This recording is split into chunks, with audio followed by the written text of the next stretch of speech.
Hi, y'all. First and foremost, give all praise to you. How about Shem Yahweh Thumb? That's the most high God of Abraham, Isaac, and Jacob, and his son Hamashiach Yahushua. And I want to talk about Isaiah 20:18. I seen something.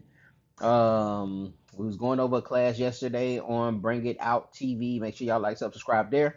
Um, for Friday's class, and we was going over tongues. All right, speaking in tongues, what the tongues mean, so forth, so forth. Good class, y'all go over there and watch that. But something,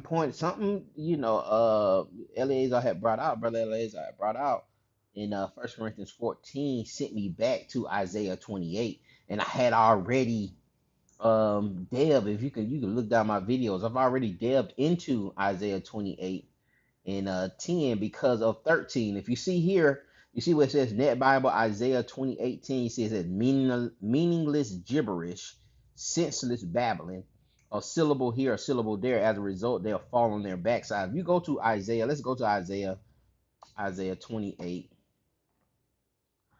Isaiah 28 and 13. All right, it says here, precept. It says, but the Lord, the word of the Lord. We look on the left side is the KJV, the right side is NLT. But the word of the Lord was unto them, precept upon precept, precept upon precept, line upon line, line upon line. Here a little and there a little, that they may go and fall backward and be broken and snared and taken. So we'll go to 10 for precept must be upon precept, line upon line, line upon line. Here a little, there a little. We'll use 10, but we never deal with 13. And what would you say for those who use verse 10? What would you say when somebody comes to you and say, well, wait a minute? Isaiah 28:13 says the same thing, and that methodology, if you consider it to be a methodology or a form of hermeneutics, that will be a snare for you that you may fall backwards. All right. How do you make those reconcile? And if you can't make those reconcile, then you may need to stop using it. I feel. But you see there, let me go in here and see what's going on. Um, in the meaning of the verse has been debated. My phone is cracked, y'all. Indeed, I can see bears here. A little here, a little there. And it's going into the Hebrew there. The present translation assumes that the repetitive syllables are gibberish and resembles baby talk. All right, and resembles baby talk. And I was trying to explain this to brothers. Let's go back out of here. Um, let me go here. Well, let me see, because I thought I had another one hit. There's another one hit. Acts 17 Bible studies. The phrase appears to be mere gobbledygook or a mockery of the prophet's words, which we will see in context momentarily to be translated. This to have translated this word as gibberish. And they've translated this word as gibberish. Do I have that page looked up? Let me see. No, I don't. Hold on one second, y'all. Let me see if I can find the other one I was looking at. Uh, it was another one that had Shalakia, y'all. It was another one that had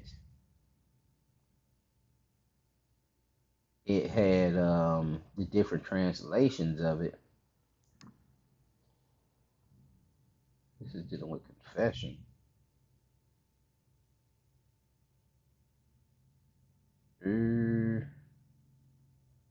Hold on. I don't know why this ain't pulling up. Okay, here we go. He pulled back up. Was it?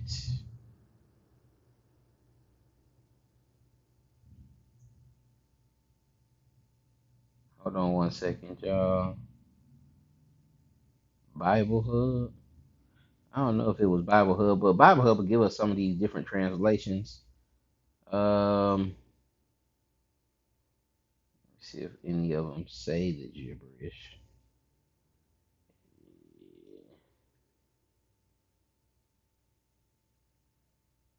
Well, NET. Indeed, they will hear meaningless gibberish, senseless babbling, a syllable here, a syllable there. It seems to be the only one. I think it was one more that that was up there. But the main thing, see, I don't know what that is,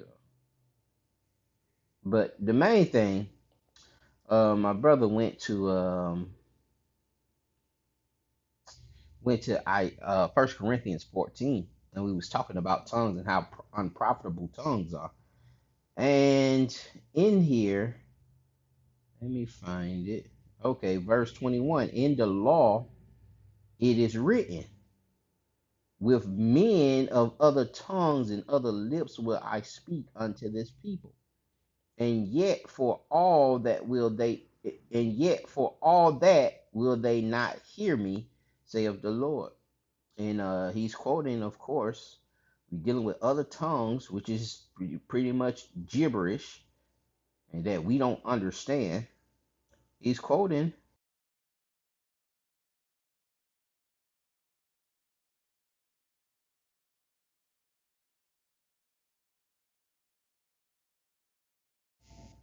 probably not man, I'm tripping. But y'all bear with me. My phone is broken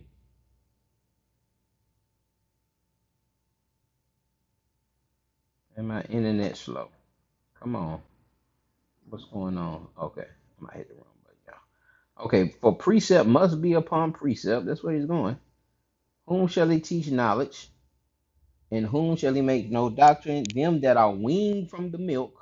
Remember they said it takes like gibberish and baby talk. And then even in that 1 Corinthians 14, it was telling them to uh to be men in understanding, to be grown men in understanding. Precept must be upon precept, precept upon precept, line upon line, here a little and there a little. For with stammering lips and another tongue will he speak to his people. So I would connect. See, he's saying, if he was saying, for precept must be upon precept, line upon. If this is gibberish, it'll make sense for him, for the context. It'll make sense with with stammering lips in another tongue when I speak to my people, because verse 10 is actually stammering lips. Verse 10 is actually gibberish. It's actually stammering lips in another tongue. All right, and then it's verse 11 comes in, for with stammering lips in another tongue will he speak to his people. Plus, you have First Corinthians chapter, Paul in 1 Corinthians 14 quoting this particular verse. In that whole chapter is dealing with speaking in tongues, speaking in another tongue, speaking gibberish. um to whom he said, this is the rest wherewith ye may cause the weary to rest, and this is the refreshing, yet they would not hear. But the word of the Lord was unto them, again the gibberish coming again, um precept upon precept, line upon line, here, there you go, that they might go and fall backward and be broken and snared and taken.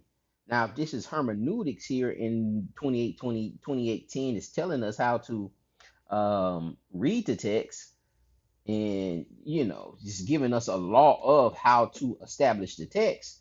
Then the 13 will be problematic to that, because that same hermeneutics will be the way that the Most High will be taking us down. So for me now, it makes that it makes more sense that this could be gibberish, but I ain't telling y'all what to believe. um Y'all can deal with that however you want to deal with it. Put it in the comments. If you do think this is hermeneutics, then if you could just try to explain what the 28:13, explain that with the 28:13. The precept must be upon precept, line upon line, that it may be a snare and be a trap unto you. And you still have to quote, why is he quoting, why is the stammering lips even there? Why is the another tongue even in the context in between 10 and 13? Why do we have a context of gibberish or another tongue being spoken of here in verse 11? And again, I'm not telling you that, you shouldn't use precepts, because, we see David in the Psalms quoting that, through your precepts, I receive my understanding. I'm just dealing with Isaiah 28 and 10.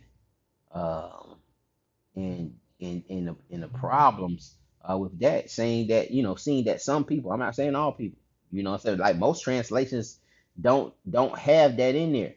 um so I'm not speaking on everybody, but there is scholars and people who read Hebrew that saying, those words they can't interpret Isaiah 28:10, that precept upon precept, line upon line, line upon line, that is not really Hebrew words. That KSAV and KAS and KSAV again, it's just, what I'm saying, repeating itself, that those aren't really Hebrew words.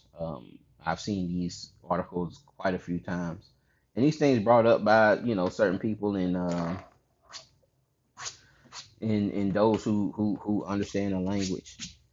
So yeah, man, if you had any issues with that, man, hey, put it in the thing. I'm not, like, again, I'm not telling you what to believe, but I'm just telling you things that I have, that kind of made sense to me, especially during that class, and I seen me having that knowledge of that verse already, because I already did the video on Isaiah 28:10, but just having that already knowledge, and then that kind of sealed it for me with the um, he's quoting it in the midst of, Paul is quoting this in the midst of speaking about